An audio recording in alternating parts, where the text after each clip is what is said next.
ఇప్పుడు వీరభద్రాసనం చేయబోతున్నాం.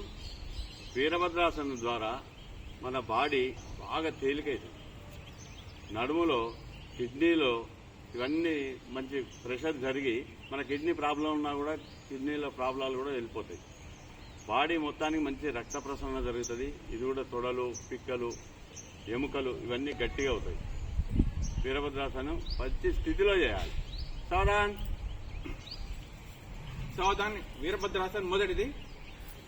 1 కాళ్ళు విశాలంగా వేయండి, త్రికోణాసనం లాగానే. 2 3 మోకాలు 90 డిగ్రీల వరకు బెండ్ చేయాలి. శరీరం మొత్తం కూడా కిందికి బెండ్ కావాలి. మోకాల మీద కూర్చోండి. దాదాపు మోకాలు 90 డిగ్రీకి కనబడాలి. 4 వెనుకకు నడుము ఇట్లా విరవాలి. 1 2 3 4 5 6 7 8 9 10. 5 కొంచెం శరీరం ముందుకు.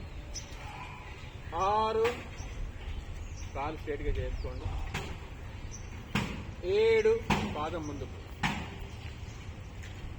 8 ఒకే కాలు మీద మళ్ళీ ఏదొస్తుంది. సేమ్ ఇది కూడా కుడివైపు. వీరభద్రాసన్ కుడివైపు. 1 2 కుడి కాలు బెండ్ చేయాలి. 3 కూర్చోండి, 90 డిగ్రీలు రావాలి. 4 వెనుకకు.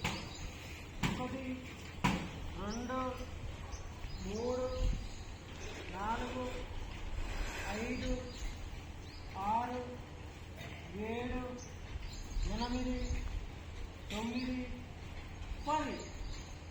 5 కొంచెం శరీరం ముందుకు. 6 మోకాలు కుడి మోకాలు స్ట్రేట్గా చేసుకోండి.